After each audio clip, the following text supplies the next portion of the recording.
தென்மேற்கு வங்கக்கடல் மற்றும் அதனை ஒட்டிய தமிழக கடலோர பகுதிகளில் நிலவக்கூடிய வளிமண்டல மேலடுக்கு காற்று சுழற்சியின் விளைவாக தமிழகத்தில் கடந்த 2-3 தினங்களாகவே கோடை வெப்பச்சலன மழை தீவிரமடைந்திருக்கு. குறிப்பாக வட மாவட்டங்கள், வடக்கு உள் மாவட்டங்கள், மத்திய மாவட்டங்கள், டெல்டா மாவட்டங்கள் என தமிழகத்தின் பெரும்பாலான பகுதிகளில் பரவலாக இடி மின்னலுடன் கூடிய கனமழை பொழிவு பதிவாகி வருவதை பார்க்க முடிகிறது. இந்த சூழல்ல தற்போது இந்த காற்று சுழற்சி மிக மெதுவாக மேற்கு வடமேற்கு திசையில் தெற்காந்திர கடலோர பகுதி மற்றும் அதனை ஒட்டிய மத்திய மேற்கு வங்கக்கடல் நோக்கி நகர தொடங்கியிருக்கு. இதன் விளைவாக அடுத்த 2 தினங்களுக்கு தமிழகத்தில் கோடை வெப்பச்சலன மழை தீவிரமடைந்து காணப்படும் என எதிர்பார்க்கப்படுது. குறிப்பாக இன்றைய தினம் மே 19 மற்றும் மே 20 ஆகிய இன்றும் நாளையும் தமிழகத்தில் கிட்டத்தட்ட 23 மாவட்டங்கள்ல கனமழைக்கான வாய்ப்புகள் இருக்கு.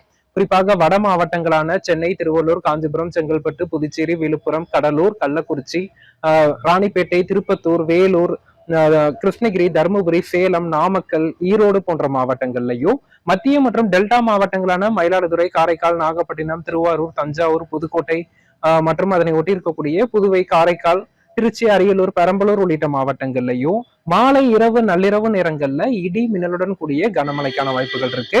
மழைக்கு முன்னதாக தரைக்காற்று சற்று அசாதாரணமாக வீசக்கூடும். மழையின் போது தீவிரமான இடி மின்னல் இருக்கக்கூடும். மே 19, 20 ஆகிய 2 நாட்களுமே தமிழகத்தின் வட மாவட்டங்கள், டெல்டா மாவட்டங்கள், வடகடலோரம், வடக்கு உள் மாவட்டங்கள் என மாநிலத்தின் பெரும்பாலான பகுதிகளில் இடி மின்னலுடன் கூடிய மழைப்பொழிவுக்கான வாய்ப்புகள் இருக்கு. மே 21ஆம் தேதி இரவு முதல் மழையின் தாக்கம் படிப்படியாக கடலோர பகுதிகளில் குறைய தொடங்கி மேற்கு தொடர்ச்சி மலை மாவட்டங்கள் மற்றும் அதனை ஒட்டி இருக்கக்கூடிய மேற்கு மாவட்டங்கள்ல படிப்படியாக அதிகரிக்கும்.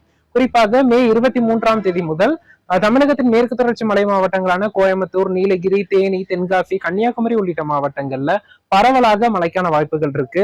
தென்மேற்கு பருவமழை இந்த ஆண்டு இயல்புக்கு முன்னதாகவே தொடங்கும் என எதிர்பார்க்கப்படுது. குறிப்பாக ஜூன் 1ஆம் தேதி கேரளாவில் தொடங்கக்கூடிய தென்மேற்கு பருவமழை இந்த ஆண்டு மே 24ஆம் தேதியே தொடங்கும் என எதிர்பார்க்கப்படுது. தென்மேற்கு பருவமழை தொடங்கிய உடனே பார்த்தீங்கன்னா அரபிக்கடல், வங்கக்கடல் என இரு கடல்லையுமே ஒரு புதிய காற்றழுத்த தாழ்வு பகுதிகள் உருவாகி அந்த தாழ்வு பகுதியின் காரணமாக பருவமழை தீவிரமடையும் அப்படின்னு நம்ம எதிர்பார்க்கலாம். பருவமழை தீவிரமடைவதன் காரணமா மே 24ஆம் தேதி முதல் மே 31ஆம் தேதி வரையிலான காலகட்டத்தில் கேரளா, கர்நாடகா மற்றும் தமிழகத்தின் மேற்கு தொடர்ச்சி மலைப்பகுதிகள், காவிரி நீர்பிடிப்பு பகுதிகளில் பரவலாக பருவமழை தீவிரமடைந்து கனமழை கொடுக்க இருக்கு. இதன் காரணமாக மேட்டூர் அணை இந்த ஆண்டு மே இறுதிக்குள்ளாகவே நிரம்பும் என எதிர்பார்க்கப்படுது. தற்போது 108 அடி இருக்கக்கூடிய மேட்டூர் அணை உபரி நீர் திறக்கும் அளவிற்கு மே இறுதிக்குள்ளாகவே நிரம்பும் என எதிர்பார்க்கப்படுது. ஜூன் முதல் வாரத்துல பருவமழை தீவிரமடைந்து அதிகப்படியான நீர்வரத்து மேட்டூர் அணைக்கு எதிர்பார்க்கப்படுது. ஒட்டுமொத்தமாக பார்த்தால் தமிழகத்தில் அடுத்த 2-3 தினங்களுக்கு வெப்பச்சலன இடிமலை தீவிரமடைந்து காணப்படும். அதாவது மே 21ஆம் தேதி முதல்.